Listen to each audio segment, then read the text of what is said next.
여기에 바로 디자이너의 안타까운 숙명이 있다고 생각합니다. 누가 디자인한 것인지는 세상에 중요한 것이 아니죠. 시간이 지나 사람들이 그 물건을 아주 당연시하게 될 때 바로 그때가 가장 성공적인 디자인이 구현된 것이라고 저는 생각을 합니다.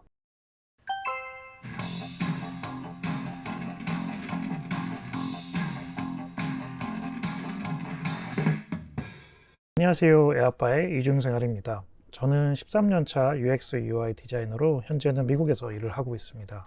세상엔 참 감사한 일이 많습니다. 저는 오늘 하루를 보내면서 제가 세상의 모든 감사한 일들 중에서 특히 이 세상 모든 디자이너에게 감사함을 느끼는 순간들을 모아봤습니다.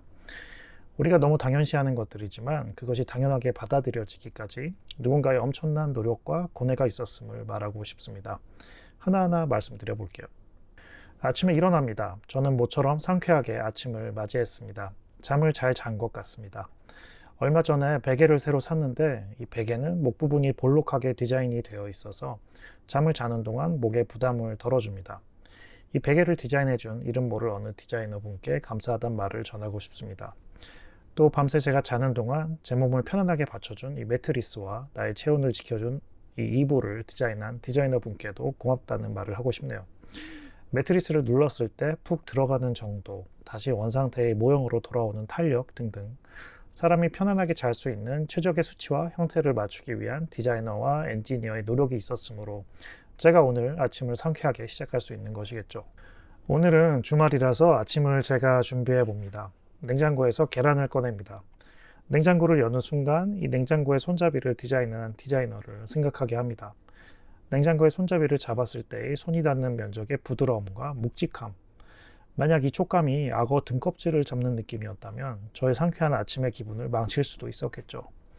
또 냉장고의 문이 아주 쉽게 열리진 않고 아주 약간의 힘을 주어 열어야 하잖아요.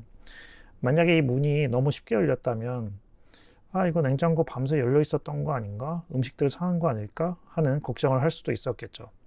그러나 이 문은 조금은 묵직하게 열리는 순간 냉장고의 음식들은 안전하게 보관되어 있었구나 라는 확신을 가질 수 있습니다.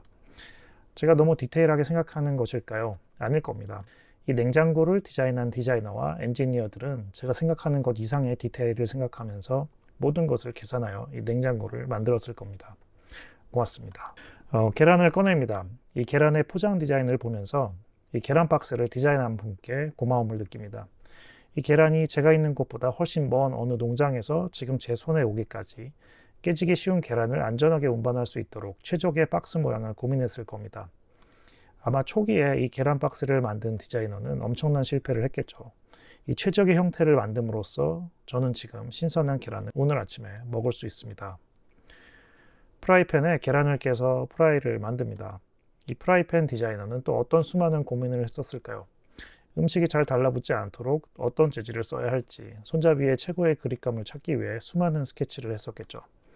그리고 그들의 고민 속에 최선이라는 것들만 모아서 이 프라이팬을 만들었을 겁니다. 고맙습니다. 프라이팬 디자이너님. 음식을 접시에 담는 순간 이 흔하디 흔한 접시도 디자이너는 음식이 잘 담기고 잘 흘러내리지 않도록 그릇의 볼록한 각도를 고민했을 것이고 음식이 돋보일 수 있는 색과 모양과 재질 등을 고민했을 겁니다. 우리가 아무 생각 없이 그저 당연하게 여겨지는 이런 일상 속의 물건들의 디자인은 전 개인적으로 정말 훌륭한 디자인이라고 생각합니다. 다른 사람들이 아무 생각 없이 쓰고 있다는 것은 그만큼 잘 만든 디자인이라는 증거입니다. 왜냐하면 우리는 살면서 조금만 불편해도 그 불편함을 쉽게 이야기합니다. 하지만 편하게 쓰고 있는 것들은 아무 얘기를 하지 않죠. 그저 당연하게 받아들이니까요. 식사를 하고 나서 가족들과 이제 음악을 듣다가 우연히 추억의 한국 노래를 들었습니다. 따라 부르고 싶어서 가사를 핸드폰에서 꺼냈습니다.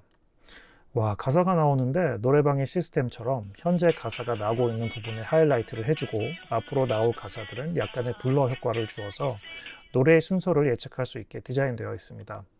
너무 편하지 않나요? 전 사실 약간의 감동을 받았습니다. 이 화면을 디자인한 디자이너는 아마도 수많은 사람들의 행동 패턴을 고민했을 겁니다. 이 노래 앱의 가사를 보는 이유는 아마도 노래를 따라 부르기 위함인 경우가 많았을 것이고 어떻게 디자인하면 사람들이 좀 더 쉽게 가사를 보며 노래를 따라 부를 수 있을까를 고민했겠죠. 그리고 역시 그 디자이너가 수많은 고민 후에 최선이라는 디자인으로 이 앱을 만들었을 겁니다. 그 결과로 저는 이렇게 쉽고 즐겁게 노래들을 부를 수가 있습니다. 고맙습니다. 이름 모를 어느 디자이너님. 세상에 큰 이슈가 있어서 애들 학교도 당분간 클로즈 되었고 저도 집에서 재택근무를 하기 시작했습니다. 사람 많은 곳을 가기도 좀 꺼려져서 집에서 애들과 놀 궁리를 하다가 뒷마당에다가 캠핑 장소를 마련했어요. 한국에서 가져왔 텐트인데 한때는 저도 캠핑을 좋아했어서 혼자 캠핑하러 여기저기 다니기도 했습니다.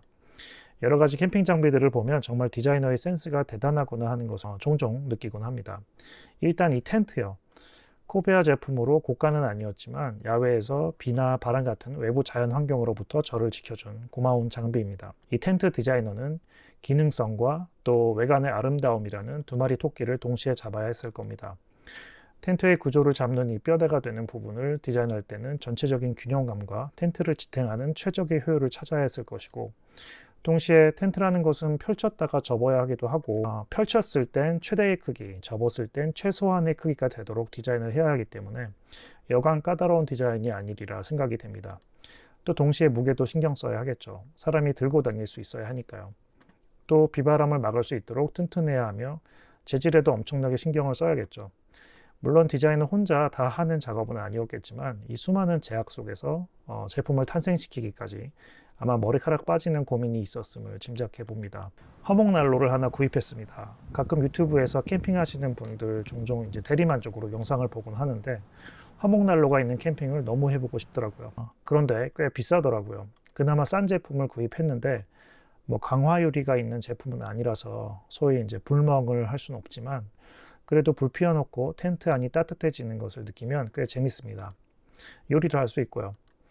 앞에 나무를 넣을 수 있는 뚜껑을 살짝 열어서 그 틈새로 나름대로 불멍을 할 수는 있습니다. 화목난로란 것도 생각해보면 참 기발한 디자인이죠. 나무로 불을 떼서 온도를 얻는데 불필요한 연기는 굴뚝을 만들어서 하늘 높이에서 버리고 따뜻함이라는 편리함만 쉽게 쓸 수 있도록 고안된 것이잖아요. 이런 것들은 아주 옛날부터 있었던 디자인이지만 어쨌든 그 디자인을 만들어낸 누군가가 있었다는 것에 감사를 드립니다. 그리고 제가 이 영상에서 말씀드리는 디자이너란 건 좀 폭넓은 의미의 디자이너라고 봐주셨으면 좋겠습니다. 그러니까 이런 과학적이고 공학적인 일에 관여하는 엔지니어 분들도 큰 의미에서는 설계를 한다는 의미에서 모두 디자이너라고 일컫는다고 봐주시면 좋겠습니다. 제가 캠핑을 좋아했던 이유 중에 하나는 바로 불편함이었습니다. 집을 벗어나서 야외에서 지낸다는 것은 생각만 해도 불편한 일이죠. 그런데 캠핑을 다녀오면 제가 지금 살고 있는 집의 편안함이 더 이상 당연한 것이 아니라는 것을 깨닫게 됩니다. 예를 들어서 캠핑을 할 때 요리를 하려면 불이 필요하고 나무를 구해서 불을 만든 다음에 그 위에서 고기를 구워 음식을 먹는데 사실 그 과정이 조금은 원시적이라 가끔 하면 재미가 있지만 이런 요리하는 일을 매일 해야 한다고 가정해 보면 여간 불편한 일이 아닐 겁니다. 그런데 우리가 살고 있는 집에서는 가스레인지나 전기레인지가 있고 쉽게 물을 끓이거나 요리를 할 수 있죠. 바로 여기에 디자이너와 엔지니어의 고민과 노력이 있었음을 깨닫습니다. 우리가 흔히 생각하는 집이란 것의 기능을 생각해 보면 요리를 할 수 있고 비바람을 막아주고 추위와 더위에서 우리를 보호해주고 우리가 편안히 잠을 잘 수 있는 기능을 제공합니다. 이러한 기능들이 집의 당연한 기능이라고 우리가 생각을 할 수 있기까지 이 집을 설계한 수많은 사람의 노고가 있었기 때문이겠죠. 그 중엔 이 집을 디자인한 사람, 바로 건축가가 있었겠고요. 우리가 편하게 타고 다니는 자동차도 따져보면 굉장히 위험한 물건일 수 있습니다.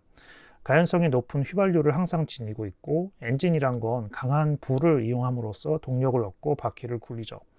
하나의 물건에 많은 양의 휘발유와 불을 내는 장치가 같이 있다고 생각을 하면 정말 위험한 물건이 아닐 수 없는데 우린 우리의 가족을 자동차에 태우고 다닙니다.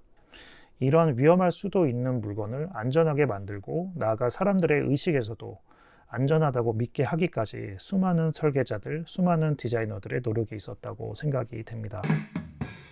문명 사회에서 살아가는 우리들 주위에 보이는 모든 것들에는 디자이너의 손길이 묻어있지 않은 곳이 없을 겁니다. 물론 우리는 어떤 물건이나 서비스를 가지려 할 때 돈을 내죠. 그 지불하는 돈의 일부에는 디자이너가 한 노력의 대가도 어느 정도 들어있을 겁니다. 그래서 이미 돈으로 그 대가를 지불한 것이기 때문에 일반적으로 굳이 물건이나 서비스를 만든 디자이너에게 감사한 마음을 가지는 경우는 없습니다. 사실 그럴 필요도 없고요. 내가 구입한 물건이나 서비스에 만족한다면 내가 이것을 선택했다는 나의 결정에 더 뿌듯함을 느끼는 것이 당연한 일일 겁니다. 여기에 바로 디자이너의 안타까운 숙명이 있다고 생각합니다. 그리고 예술가와 디자이너의 분명한 구분을 지어주는 특징이 바로 여기에 있습니다. 예술가는 예술가의 이름을 널리 알리지만 디자이너는 본인이 만든 물건만 남습니다. 누가 디자인한 것인지는 세상에 중요한 것이 아니죠. 물건이 세상에 쓸모가 있는 것이라면 사람들이 널리 사용을 하게 되고, 시간이 지나 사람들이 그 물건을 아주 당연시하게 될 때 바로 그때가 가장 성공적인 디자인이 구현된 것이라고 저는 생각을 합니다. 디자인 분야에 몸담고 있는 한 사람으로서 너무 디자인 입장에서 치우쳐서 영상을 만든 것 아닌가 싶기도 합니다. 하지만 디자이너로 일하며 먹고 살다 보니까 세상의 모든 감사한 일 중에 디자이너가 관여한 분야도 참 많구나 하는 생각이 들어서 이렇게 영상을 만들었습니다. 시청해 주셔서 너무 고맙습니다. 다음에 또 좋은 영상으로 찾아뵐게요. 안녕히 계세요. 여러분, 구독과 좋아요는 저희에게 큰 힘이 됩니다. 공짜니까 꼭 눌러주세요. 그리고 여기에 추천 영상도 꼭 한번 봐주세요. 고맙습니다.